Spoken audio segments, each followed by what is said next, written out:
we don't care who you wanna ship. We're gonna read your fic and we're gonna give it shipwrecked. Ooh, ooh, ooh, shipwrecked. Welcome to Shipwrecked, the show where we bring to life the internet's best and worst fanfiction. We are your hosts, Cris, Ryan, and Taneene. This week, we are going to be ruining breakfast cereal mascots. Yay! So how did we get here? Taneene, would you like to explain how we decided to do breakfast cereal mascots? This is actually a legitimate backstory. I just know that Tony the Tiger has a really big furry following, and that occasionally people will tweet him and that he blocks them, and then Chester Cheetah kind of tries to slide into their DMs and asks them to tweet at him. And I was like, you know what? I think I need to read more about this. I need to look into this. It's what I wanted. Yeah. So how did we meet this fandom?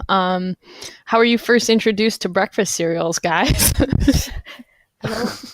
Well, I've always loved cereal as a child, but only the sugary cereal. Mm-hmm. And my dad used to mix them together, like when I grew up, and even I know this as a child and as an adult, like you just don't do that. It's gross. The cereals? Yeah, he would put, I'm not a fan. Frosted Flakes and like Rice Krispies in the same bowl. I was like, what? That's not I feel like Rice Krispies are not the most offensive cereal. Like you could stick them. It doesn't matter. You're not supposed to mix them. Did you guys have friends who put orange juice in the cereal? Yeah, No. Do you know why? Because I wasn't friends with psycho white people, guys.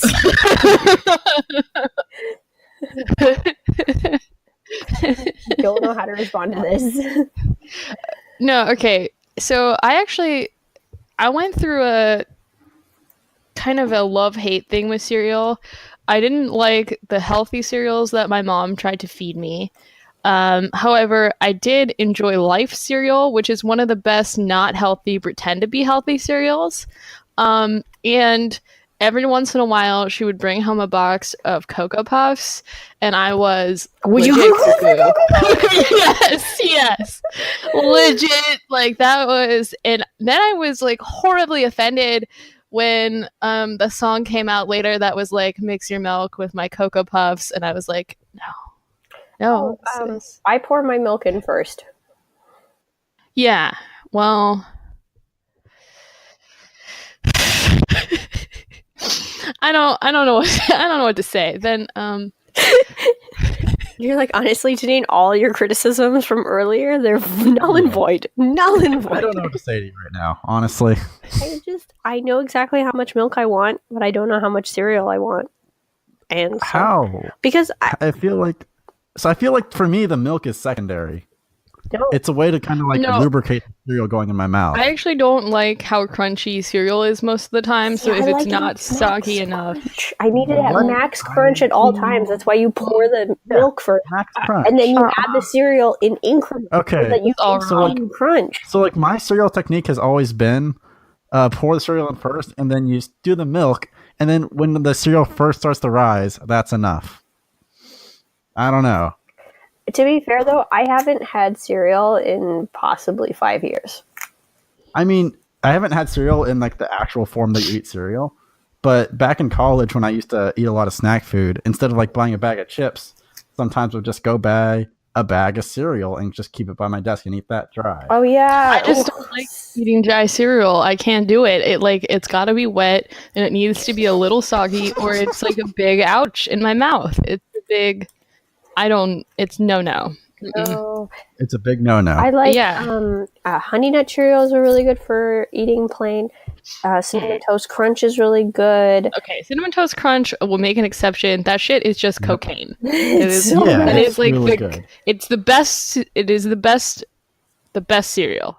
It is 100%. It's not even really a cereal. The Reese's Puff stuff? That's one of my favorites. That's also good, but it's like, man, I would like one of those premium ones. I would crush up Cinnamon Toast Crunch and I would snort it. I would just do lines of it. That is, I really fucking want some now. I'm getting jittery. I'm thinking about it. Just getting withdrawals. I like I liked Fruity Pebbles for a long time until now. It makes like a film in my mouth. I can't eat it Right, anymore. that's all the best ones do. But my favorite thing to do with Fruity Pebbles is instead of, I think you're supposed to make when you make Rice Krispie treats, you do like 6 cups. I do 5 cups of Rice Krispies, 1 cup of Fruity Pebbles, so it's cute. Whoa, Yeah. that's insane. Yeah. There's a whole method here. You guys, Does it still turn out the same? yeah, it just looks adorable and tastes delicious. You guys come here for the cool fan fiction, leave for the great snack recipes. You're welcome. 100% of our listeners are gonna go buy cereal after this. That's what's Oh yeah, like I even might for the first time in like 2 years go buy some cereal. Get some I'm Crunch. not. Well, actually, maybe they won't after. Oh, did you guys hear they make Frosted that's Flakes true. with marshmallows now? Oh, I that's don't. lit. And they have I can't see that. cinnamon sugar Frosted Flakes now. Cinnamon. down. No, it's I'm not. about If it. it's not cinnamon toast crunch, get the fuck out. I know, That's I'm how I feel. Yeah. No, actually, there was one elusive cereal that was. I only remember ever eating it in Canada, and it was like cinnamon toast crunch, except the cereals were actually shaped like little toasts. Oh, French No, toast French crunch. toast crunch Oh, That was actually a thing in America, for and then like they canceled half a it. And minute. okay. But That then they is brought it back. that is the best cereal, and if I could find a box of those, I'll be even more I'll excited. just find you some right now. Yeah, no, like, but here's the thing about that is because growing up, I had them, and I remember it being the best thing ever, and you always talk about it. And Yeah. then they canceled it, or whatever you call it. And then back in college, they brought it back, and I went and got them. I'm just like, hey, this is kind of like bad Cinnamon Toast Crunch. Okay, well then I will never eat it again because I want that memory to last forever of Like, it being as a the person most. who had that memory, I'm just like, wow, this is just kind of weird and shitty. I just remember being like 5 years old in Toronto, just eating a bowl of this Eating the toasty Whoa, delight, they got thinking like strawberry Canadians. Toast crunch. No, I can that get sounds it. gross. 2-day shipping for only $3. That's insane. No, I don't want to No, ruin it's it too late now. now. I've already sent you the link. Maybe I'll just eat it in front of you. Fuck. Well, that's just rude. Y'all are just rude. Y'all are just, yeah. Well, we want to dive right into this sweet, So I'll start. crunchy yes. fandom. Okay. Sweet and crunchy fandom. Yeah. So mine, I chose Honey Nut Cheerio for mine. It's a really short but really sweet fic What's his name? featuring the mascot Buzz. It's called A Sweet Affair. And the other character is Barry Benson, better known as Jerry Seinfeld in the Bee Movie. It's Freddy's dad from iCarly. Have you heard those theories? It's Freddy's dad from iCarly. The bee and the woman that he falls in love with had a baby named Fredwin or whatever his name was, and that was What is this? Do you guys remember the Is show Freddy the nerd iCarly? boy? Yeah, iCarly. Yeah, and their friend Fred. Yeah. His dad's his dad is a a bee, bee. dude. His dad's a what? I swear on my life. what? Look, I'm gonna Google it right now. Fred Please. Okay, I'll read my fic. iCarly is a fucking bee. Okay. He's a bee? Yeah. So, A Sweet Affair by Ceiling Muser. Buzz was working on his new Honey Nut Cheerios TM marketing plan when he heard his office door creak open. Sorry, I'm a little busy bee right now, but Honey Pie, look up, it's me. And sure enough, Barry Benson had swaggered into his office wearing a necktie and carrying an old tape player. Barry stepped closer and swiped away Buzz's charts onto the floor. Barry, why are you here? You know the company keeps its eyes out for you. What? I had a moment that I was reading a serial fan fiction and I just couldn't take it anymore. Yeah, we're doing this. We're all in. We're going balls deep. Yes, I deserve. Barry, why are you here? You know the company keeps its eyes out for you. Buzz felt his skin flush as Barry walked around his desk and set down the tape player. He glanced at the other bee's body. So plump and handsome. Buzzy boy, the suits can't keep me from you. Buzzy boy? Suddenly, Buzzy boy. Suddenly, Buzz couldn't handle the heat of the moment, quickly getting up and shuts the blinds behind him. He took a few deep breaths, but they didn't help. He knew Barry was watching him intensely. You like jazz? Barry pressed play on the tape player, and a static-filled song leaked softly from the machine. Barry, Buzz whispered. Someone will hear. Let them. I enjoy the rush. He grabbed the other bee by the waist and kissed him passionately. Buzz felt around for the chair, for something to steady himself with, and ended up sitting down clumsily with Barry straddling his legs. Buzz, I need you. Benson's voice was filled with desire. I want to nut in your Cheerios. No! The end. No! No, Buzz! Oh, I don't know if I'm okay. I think we might have made a mistake tonight. Yeah, I don't know if I can go back from this. This is dark. Also, did we lose Taneene? No, I am too busy She's trying doing- to take it all in, my friends. I am here. It's a lot. I want you to nut in my Cheerios. And TM, they included the trademark. So the first, when I said TM, they had it like in a superscript. More like TMI. Seriously. Anyway, I think not enough I. not enough I. Fuck. If you ask me, fuck. Yeah. Well, I don't think honestly, I didn't like don't Honey know. Nut. Oh, now I get it because it's Honey Nut and he's gonna nut in the fuck. Yeah, it's really good. No. When was this fic written? That's a really good question. Because I saw that a lot of these fics were written in like the early 2000s, and I was just kind of like, what's going on? That was the time, dude. Like the one I'm well- gonna read is 2002. Oh. January 20th, 2017. Oh. Jesus. Mine is from December 8th, 2016.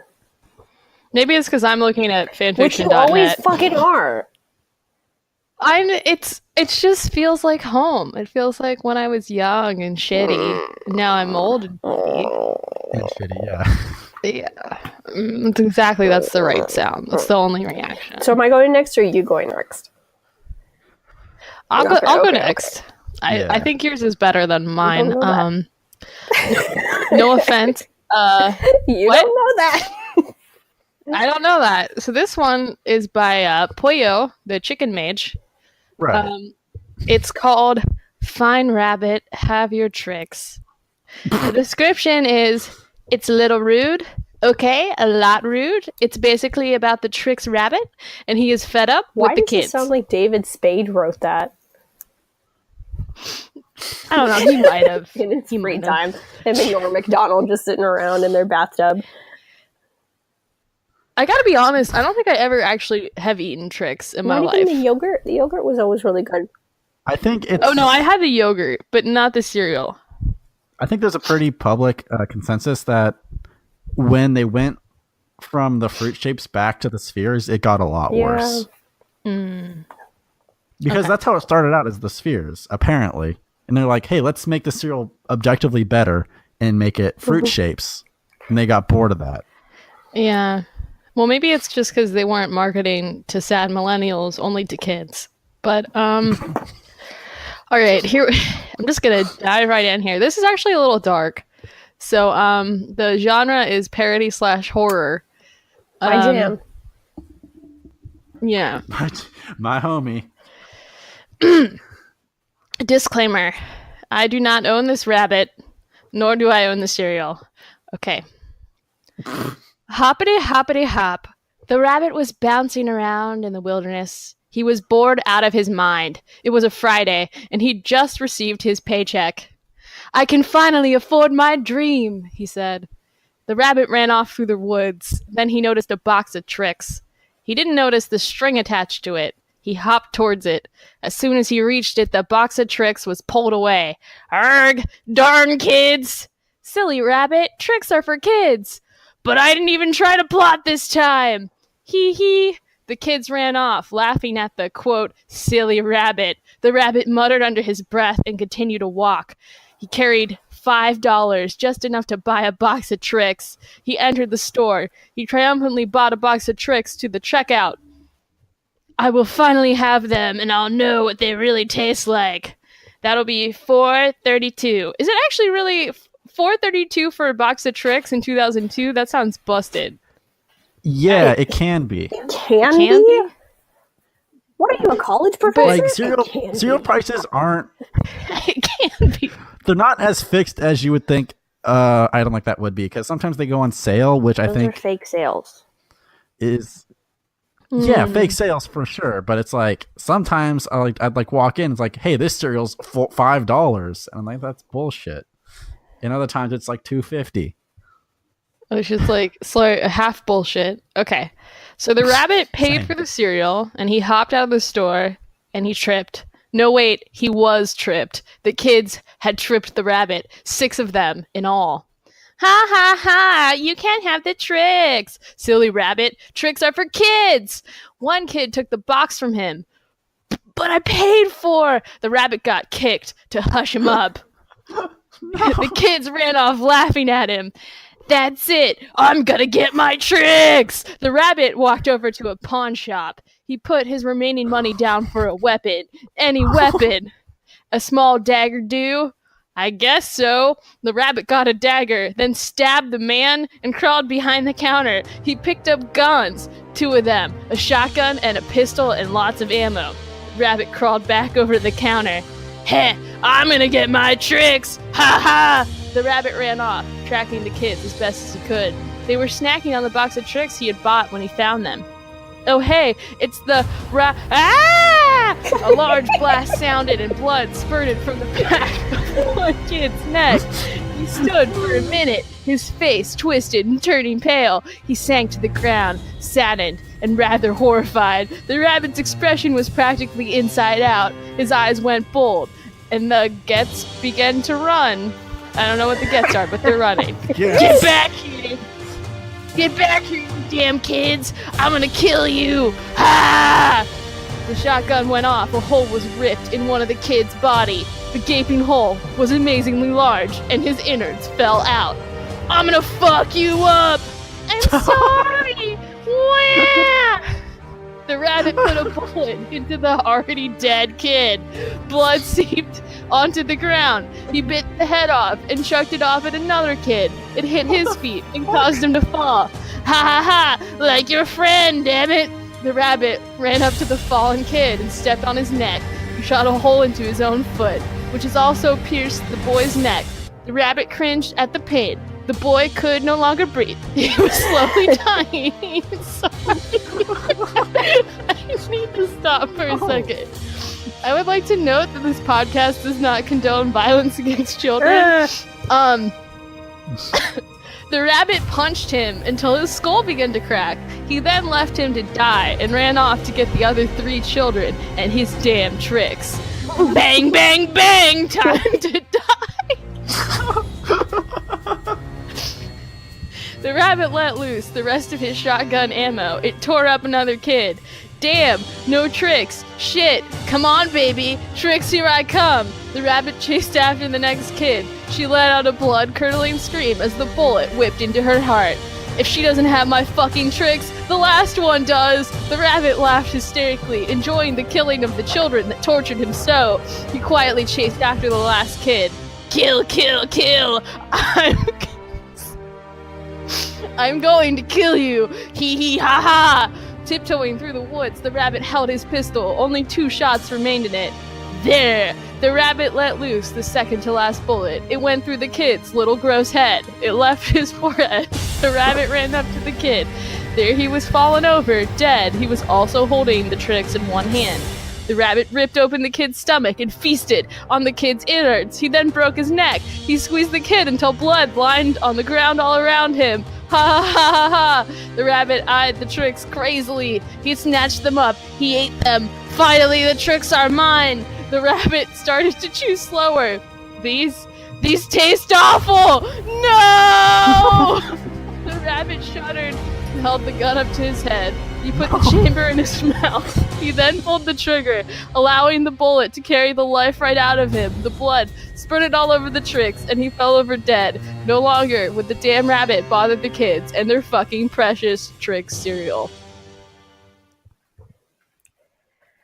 Oh That was an experience. I'm not the same as I was 5 minutes ago. I'm gonna click on Pollo the Chicken Mage, and I think I'm gonna regret this. Iconic fucking things. I know. Fanfiction.net, homies.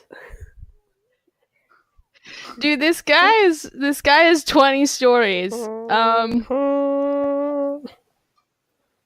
Yeah. But anyway, so I realize maybe a poorly chosen story for the current climate on gun control, but if anything, I mean, it's just more of a sentiment that, like, you know, we really gotta... You know, a message poignant back in 2002 is still poignant today. Yeah, we gotta crack down on gun control, and you shouldn't make fun of rabbits, That's what we learned I guess. in Sam Raimi's 2002 masterpiece, Spider-Man. So yeah. Just, Don't mess you know, with rabbits. just important. With great power comes great responsibility. Oh, that. You meant that. It just mostly alarms me that this is a story that came to someone.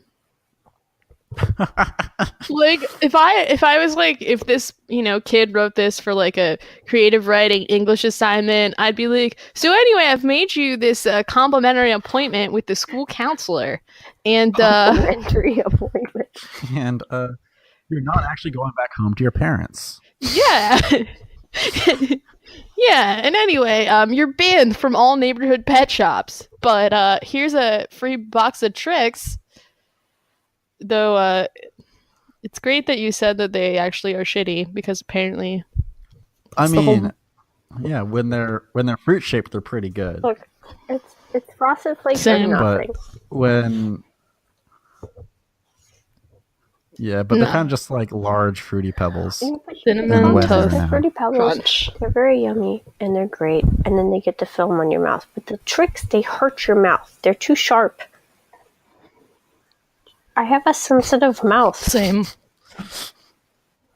That was my whole complaint about like why cereal needs to be softer. You have to let it you soak want in it the to be milk. softer because you have soft teeth like Michael Scott. You have to dip all your stuff. What? Why you gotta roast me like that? Why? I thought this was our safe space. Not for your Yeah, soft come ass on. teeth. I come here once a week to talk shit about people I don't know on the You don't need internet. to be Okay? personally attacked. Yeah. Anyway, what about Yeah, your losers, story, you guys Taneene? ready for this? Taneene. It's all right.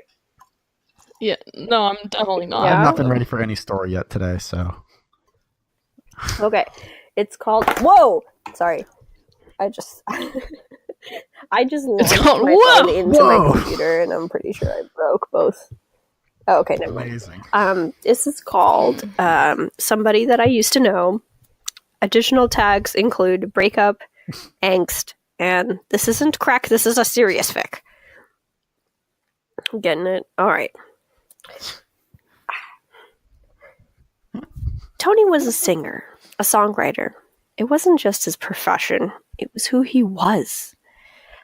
So that only makes it hurt all the more when you Same. can't think of a single thing to put on paper. Normally, his songs were a direct outlet for his feelings, whatever they may be, and the catharsis he got from putting everything into words, into something that made semblance of sense, was the only thing that really kept him sane. But the only thing on his mind was his stupid ex-boyfriend. Every time he went to assemble some letters with his pen, he'd find his eyes drifting over to the picture frame on his nightstand. It was tipped over, of course, but he spent so long looking at it every day that he'd memorized every detail.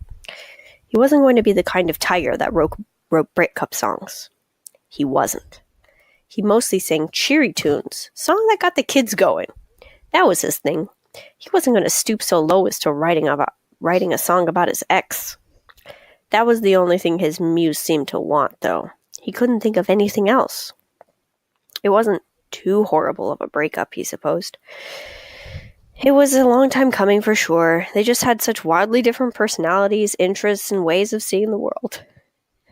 I'm sorry. This is a lot. Grinch was always such a pessimist. A dark cloud hanging over his head and feeling like the world was out to get him. On his bad days, he'd take it out on Tony, griping at him about how he was so stupidly happy. He could brush this off easily, but it piled up.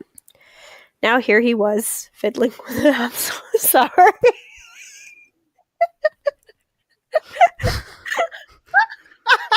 Where did the Grinch come from? I'm so sorry. I feel like I zoned out for a second and missed that.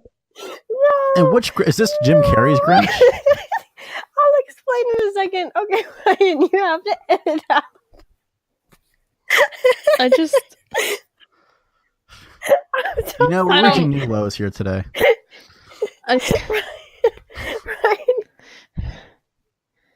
need to drink more for this. You're driving me to drink, Taneene.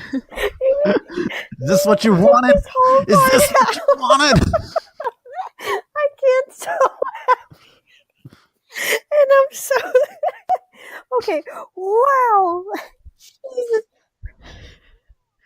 I feel like if I could reach over and just, pat you on the back, I would, but, I'm so It's gonna be okay, Taneene. just Carry on without not me. funny. I don't know why I'm laughing so hard. no, it is funny. It is funny. Okay. Whew. That was a hilarious Okay. side part.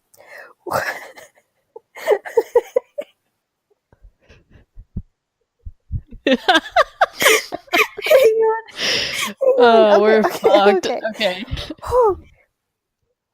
Now, here he was, fiddling with a pen between his paws and wanting nothing more than to vent his frustrations through the only way that's ever worked for him. But then he'd have written a breakup song.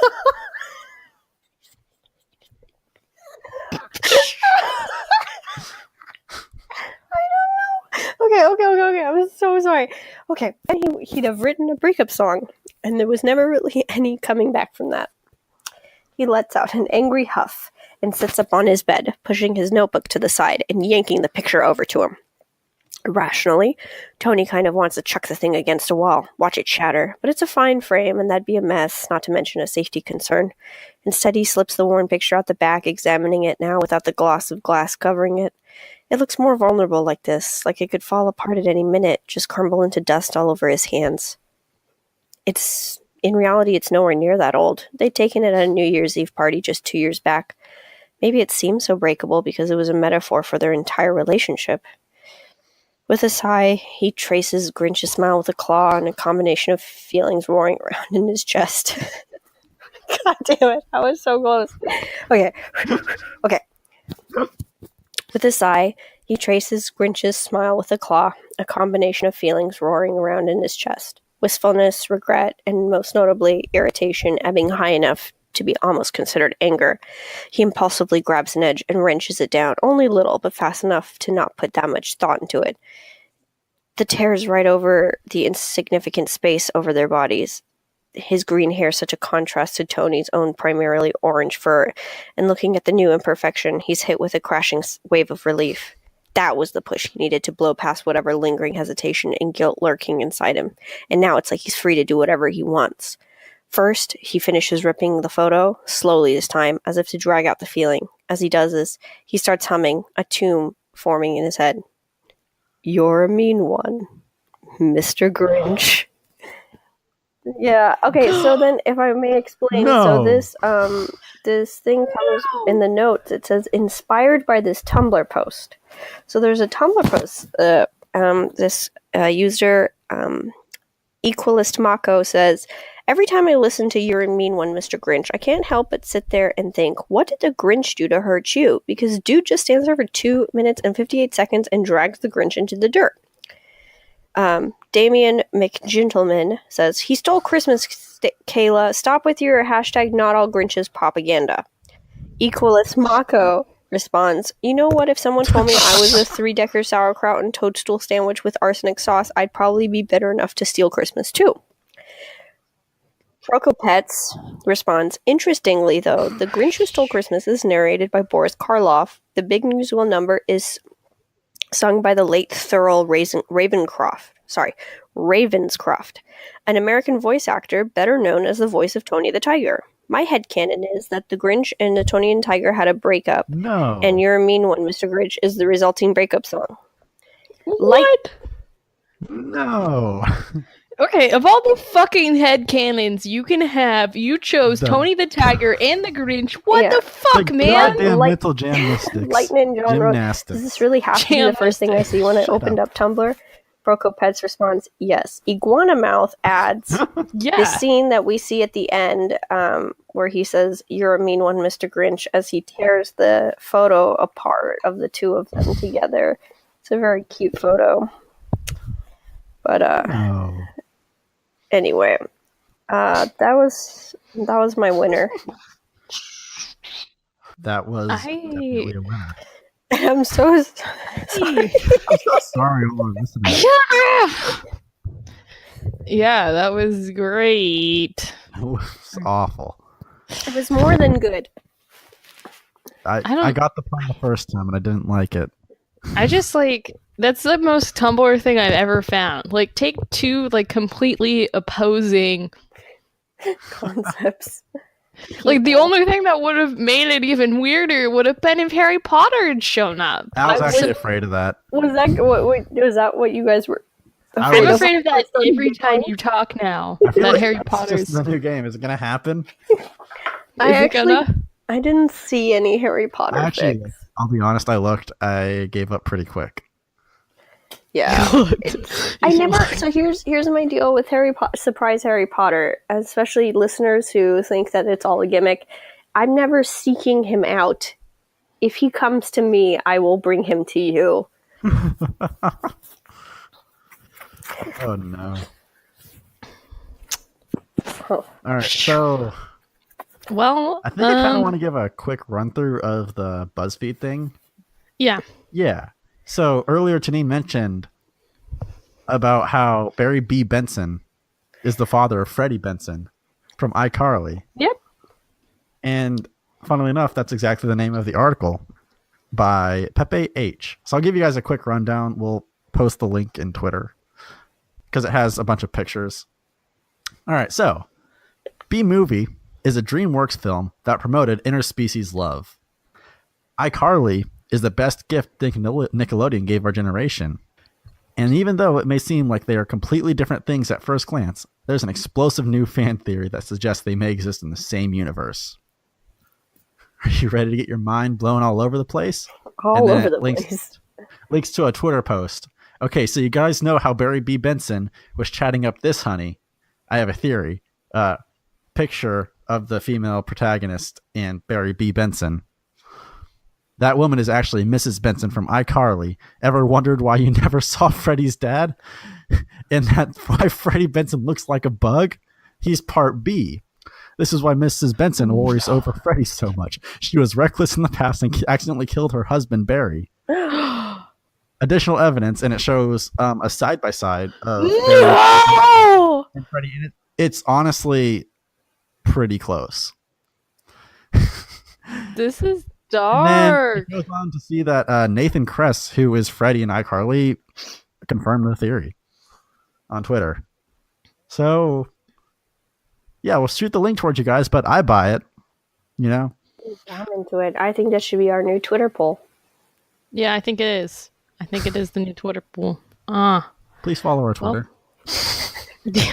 Just Please. Yeah. followers, and they're me and Taneene. Yeah. No, we have like one other. It's one of your friends. It's definitely got not one more. Chris. No, it's not me. It's not Chris. I don't want to be connected, okay? She still has a bright future ahead of her. So I think what gets me is mostly none of us have actually advertised this to our friends and family. Because we're all so scared. We're all kind of ashamed, yeah. So eventually we're just gonna start hashtagging on Tumblr. And No one will know it's us. It's our. Oh, you know what? We should Tumblr at the people who wrote the Tony. Yeah. Welcome to Hell This Week yeah. in Podcast, where we share our marketing strategies. I'm sorry we just roasted your fic. It was enjoyable. But I mean, Don't get me come on. wrong. But like, But let's be real. let's be big adults. Okay. Give us a sick Well- reblog. Well, I guess that brings us to the end of this episode. So thanks for tuning in to Shipwrecked. If you have any comments, concerns, you probably have a lot of concerns after this episode. They're Or growing. better yet, fic wrecks. I hope you don't. Or episode suggestions. Still hope you don't. Tweet us at shipwreckedcast or visit our website at shipwreckedpodcast.com. So from our OT3 to yours, so long and see you next week. And eat some cereal tomorrow.